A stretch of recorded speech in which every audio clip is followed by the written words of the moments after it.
wabarakatuh. Salam sejahtera bagi kita semua. Perkenalkan, nama saya adalah Yaya Kartika Sari MKom, NUPTK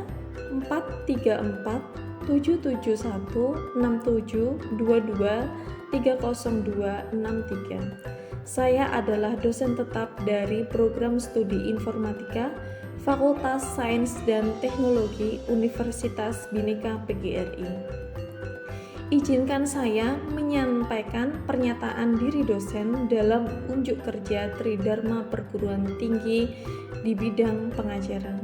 Video ini sebagai syarat sertifikasi dosen pada tahun 2025. Pada kesempatan ini, saya akan memaparkan salah satu mata kuliah yang saya ampu, yaitu Pengembangan Sistem Informasi. Saya mengajar mata kuliah Pengembangan Sistem Informasi tahun 2024-2025 dengan beban studi adalah 4 SKS. Mata kuliah ini membahas konsep pengembangan sistem informasi, konsep manajemen sistem informasi, kerangka kerja dari pendekatan agile, sistem informasi dalam pendukung keputusan, audit atau penilaian sistem informasi, pemeliharaan sistem informasi. Mata kuliah ini diperuntukkan bagi mahasiswa semester 6. Proses pembelajaran yang saya gunakan tatap muka maupun daring. Tatap muka dilakukan pada saat perkuliahan langsung di kelas dengan jumlah perkuliahannya yaitu 16 kali pertemuan. Daring dilakukan pada saat saya mengunggah rencana pembelajaran semester atau RPS, materi perkuliahan dan penugasan di Learning Management System atau LMS pada link vlearn.ubhi.ac.id. Mahasiswa dapat melihat materi dan mengumpulkan tugas pada LMS. Saya menerapkan metode pembelajaran yang aktif, melibatkan partisipasi mahasiswa dan berorientasi pada pengalaman, serta ceramah interaktif, diskusi kelompok, dan pembelajaran berbasis proyek.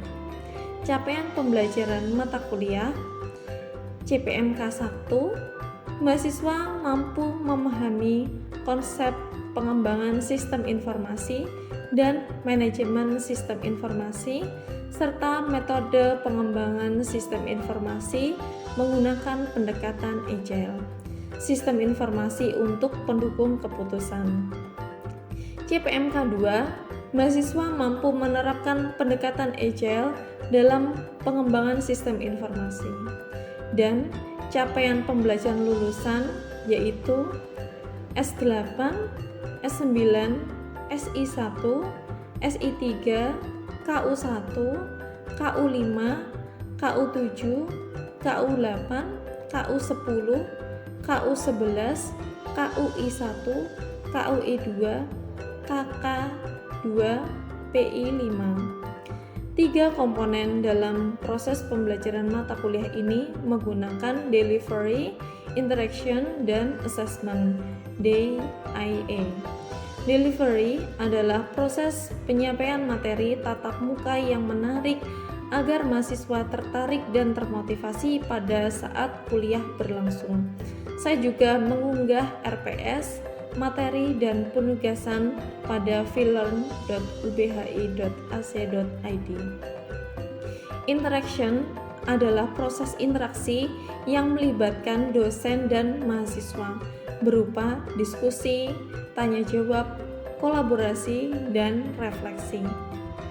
Assessment adalah proses penilaian secara objektif terhadap mahasiswa untuk mendukung pembelajaran ini.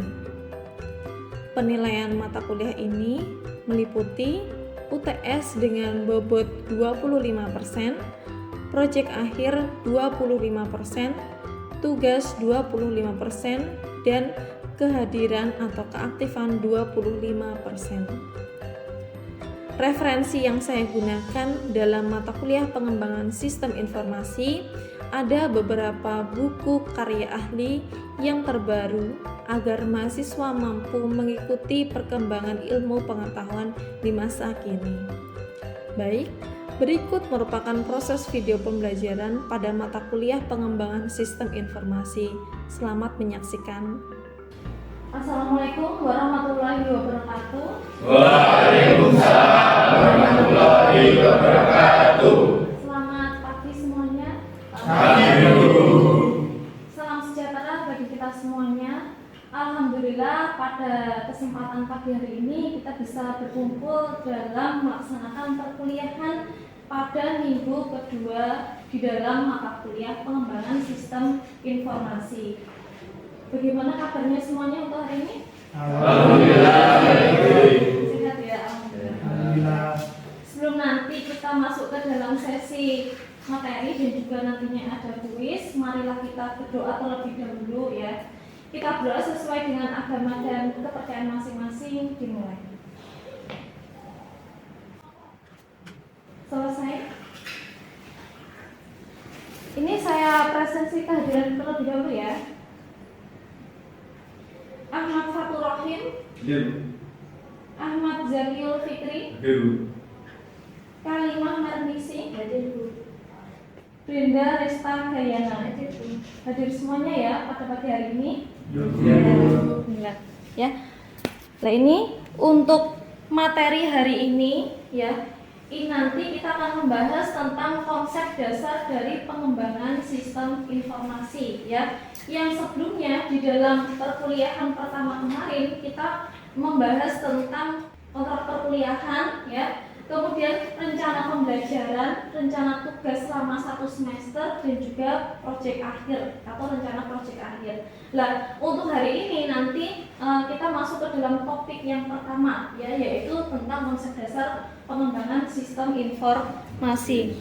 Kira-kira yang dibahas di dalam hari ini itu apa saja? Nah, ini ada overview-nya dan juga tujuannya. Jadi, nanti di dalam konsep dasar pengembangan sistem informasi ya, kita nanti akan membahas tentang definisi dari sistem ya. Kemudian ada sistem informasi itu apa? Komponen-komponen di dalam sistem informasi itu apa? Ya. Definisi dari pengembangan sistem informasi itu apa? Metode yang digunakan di dalam pengembangan sistem informasi itu apa? Ya.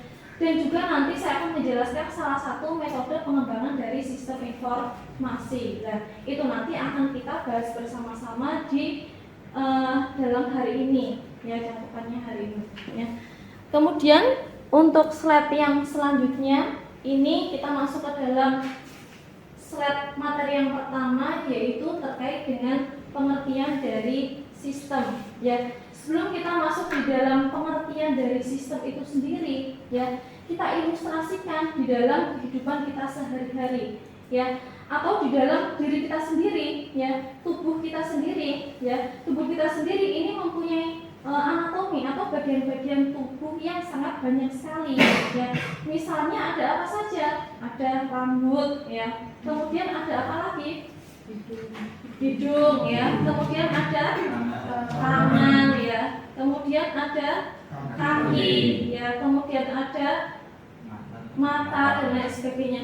Ada juga bagian dari tubuh kita itu yang tidak terlihat. Apa? Jantung, ya. Kemudian ada usus, paru-paru, ya. Kemudian hati, ya.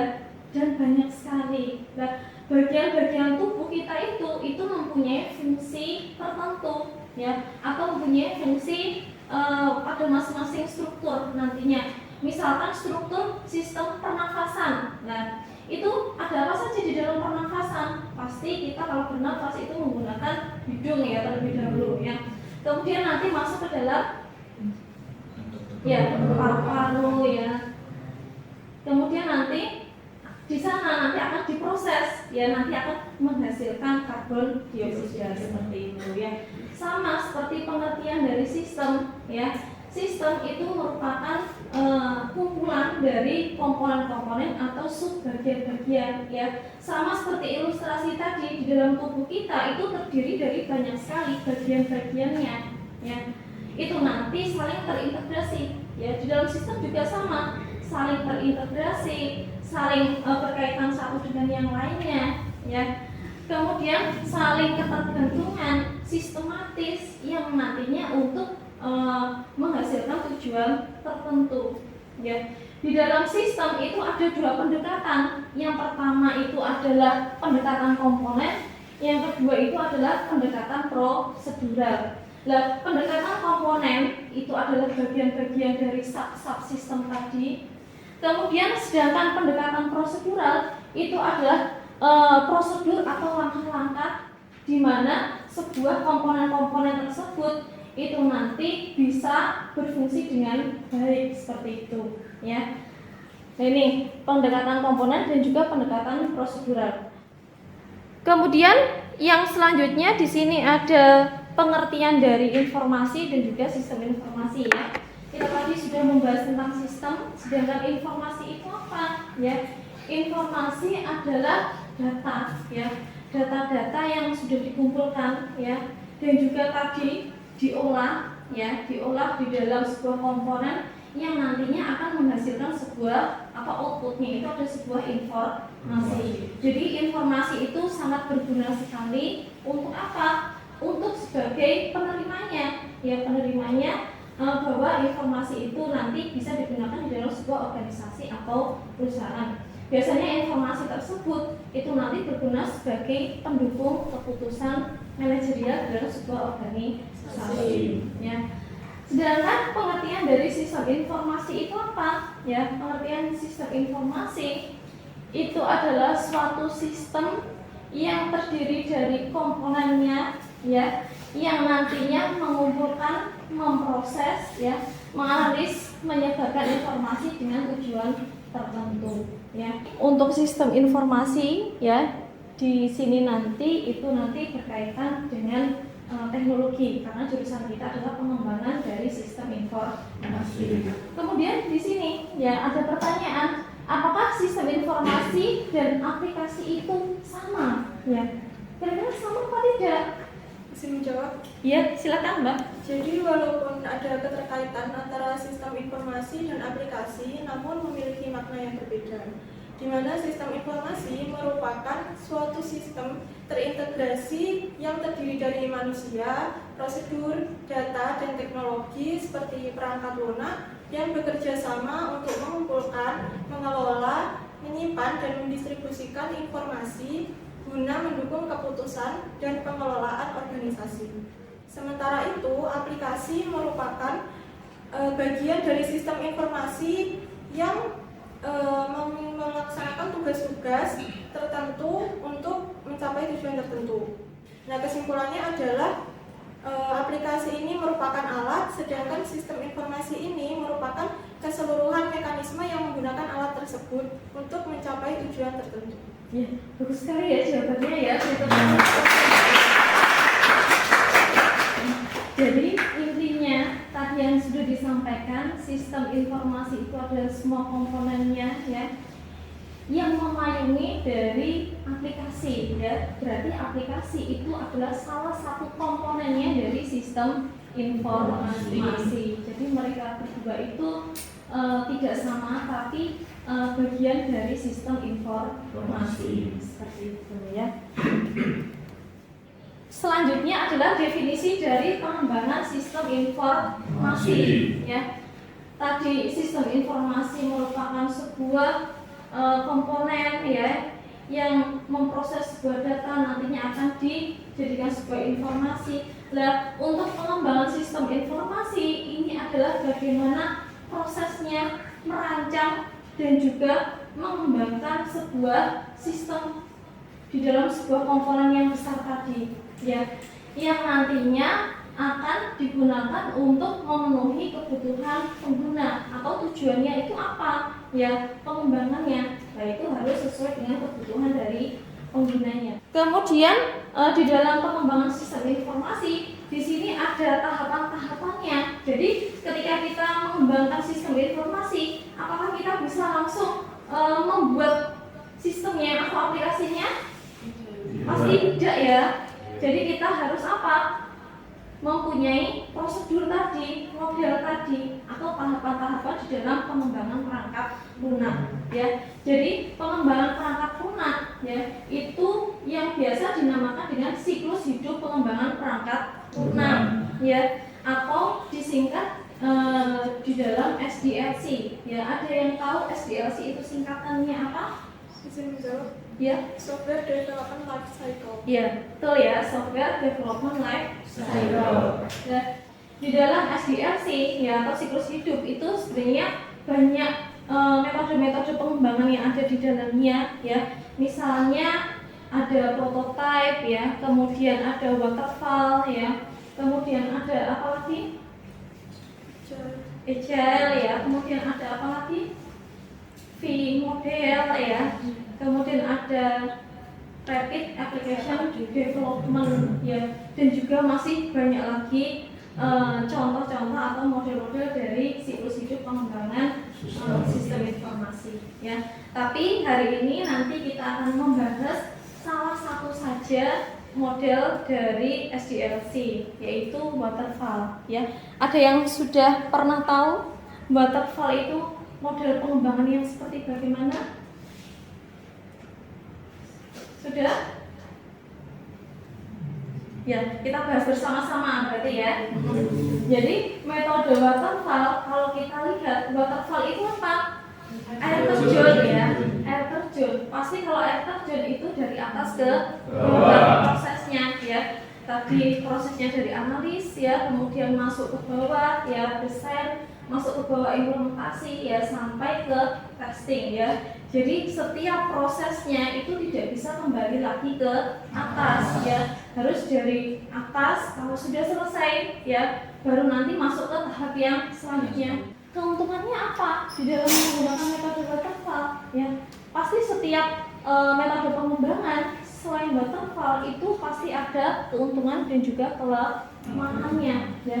Di sini yang pertama itu keuntungannya adalah ketika kebutuhan sudah jelas, maka model ini sangat cocok digunakan sehingga bisa meminimalisir kesalahan ya.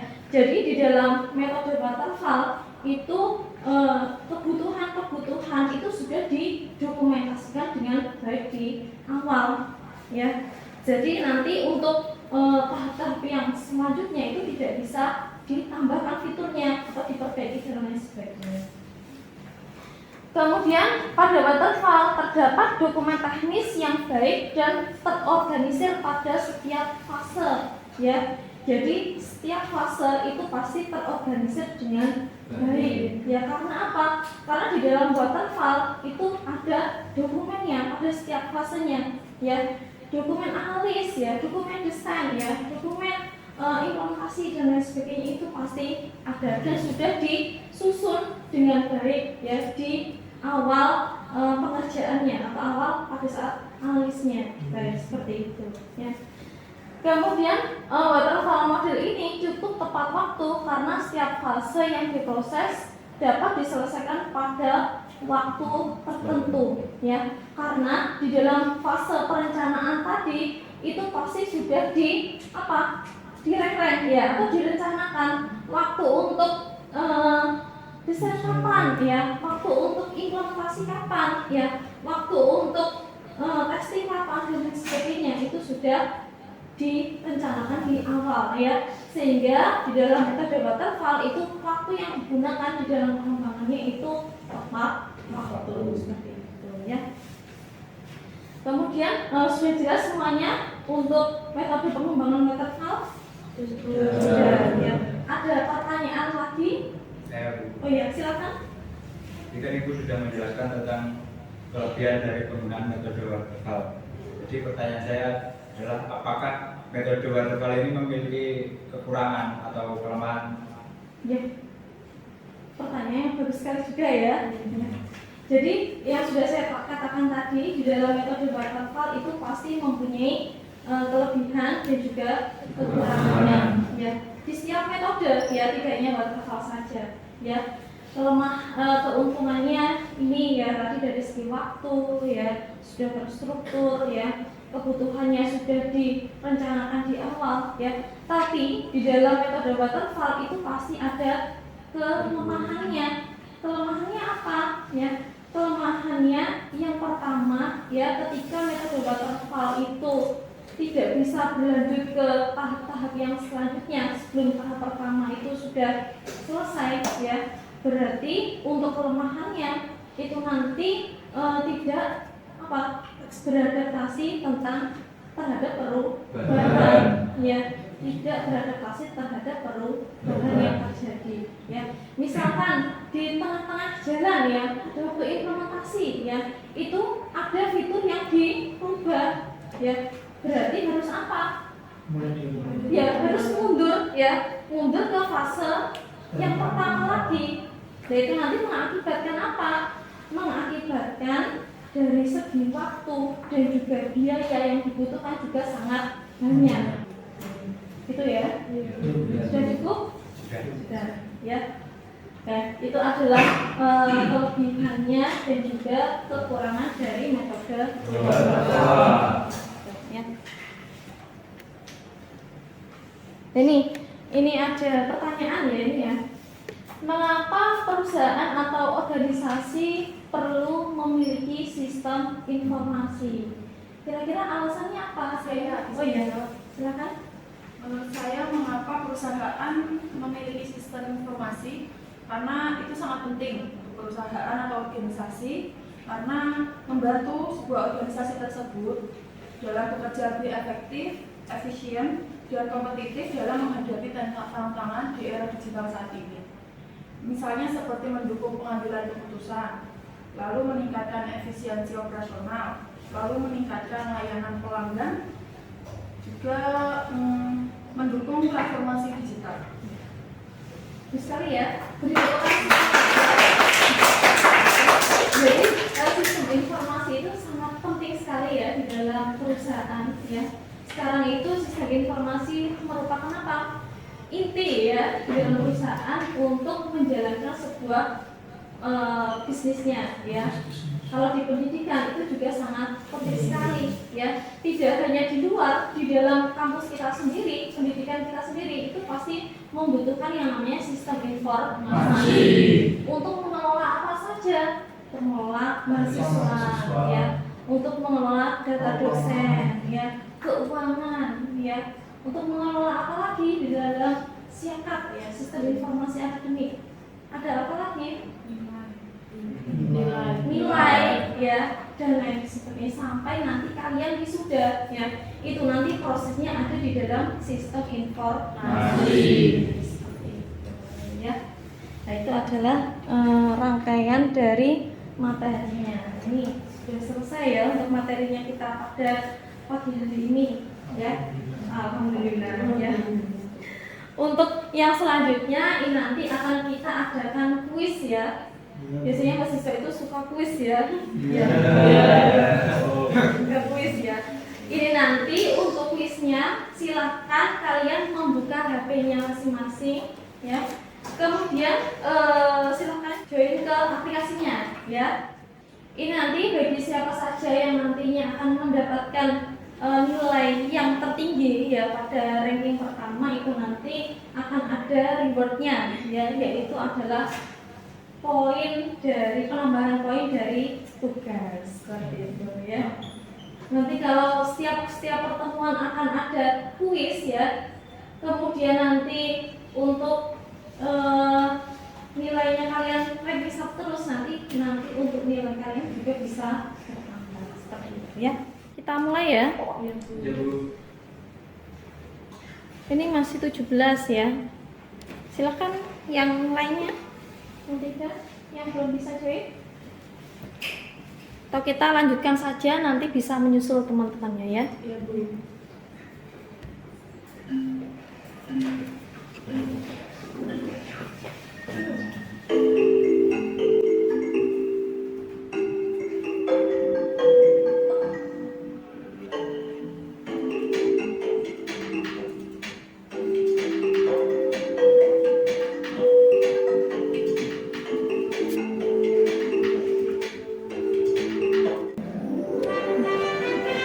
Ini siapa? Oh, Ahmad. Tepuk tangan untuk Ahmad ya. Dan kita semuanya ya, untuk yang mengerjakan kuis hari ini ya, semuanya bisa mengerjakan dengan baik ya, saya harap ya. Alhamdulillah untuk sesi hari ini sudah selesai semuanya ya. Tadi yang pertama ada materi ya, kita menjelaskan atau kita mendiskusikan bersama-sama terkait dengan konsep dasar dari pengembangan sistem informasi ya, dari definisi sistem ya, kemudian sistem informasi maupun definisi dari pengembangan sistem informasi. Tadi kita juga membahas bersama-sama terkait dengan apa? Terkait dengan metode pengembangan dari sistem informasi. Dari tahap yang pertama, analis ya, kemudian ada yang kedua itu adalah desain, implementasi, kemudian testing, dan juga yang terakhir itu adalah maintenance ya, seperti itu ya. Dan tadi kita juga membahas tentang waterfall ya, atau metode dari waterfall ya. Kemudian untuk materi hari ini yang sudah kita bahas hari ini itu saya sudah publish di dalam LMS-nya ubhi.ac.id. Nanti bisa kalian baca dan juga kalian pelajari. Di sana sudah ada penugasan juga ya, yang nantinya bisa kalian kumpulkan, itu deadline-nya adalah 3 hari ke depan ya. Nanti untuk formatnya itu adalah berupa PDF seperti itu ya. Ada yang ditanyakan nanti sebelum kita akhiri hari ini? Sudah cukup? Cukup. Ya. Baik, sebelum kita akhiri, tadi kita dari awal doa ya, kita berdoa lagi. Semoga di dalam pembelajaran hari ini nanti bisa bermanfaat untuk kita semua. Doa sesuai dengan agama dan kepercayaan masing-masing dimulai. Selesai? Ya. Baik, saya tutup untuk sesi perkuliahan pada pagi hari ini. Wassalamualaikum warahmatullahi wabarakatuh. Waalaikumsalam warahmatullahi wabarakatuh. Demikian penyampaian kegiatan pengajaran pada mata kuliah pengembangan sistem informasi. Mata kuliah ini dirancang untuk membekali mahasiswa program studi informatika Fakultas Sains dan Teknologi dengan pengetahuan dan keterampilan dalam merancang serta mengembangkan informasi yang relevan dengan kebutuhan dunia industri. Saya mengucapkan terima kasih kepada seluruh pihak yang terkait, yakni Kemendikti-Saintek melalui Direktorat Jenderal Pendidikan Tinggi LL.Dikti 7, serta seluruh tim sertifikasi dosen SMART pada tahun 2025. Tidak lupa saya ucapkan terima kasih banyak kepada seluruh jajaran pimpinan Universitas Bhinneka PGRI, Lembaga Pengawasan Internal dan Penjaminan Mutu Universitas Bhinneka PGRI, rekan sejawat dosen, dan rekan-rekan mahasiswa. Terima kasih atas perhatian dan kesempatan yang diberikan. Semoga kegiatan ini memberikan gambaran yang jelas mengenai pelaksanaan tugas pengajaran serta kontribusi nyata dalam pengembangan kompetensi mahasiswa. Wassalamualaikum warahmatullahi wabarakatuh.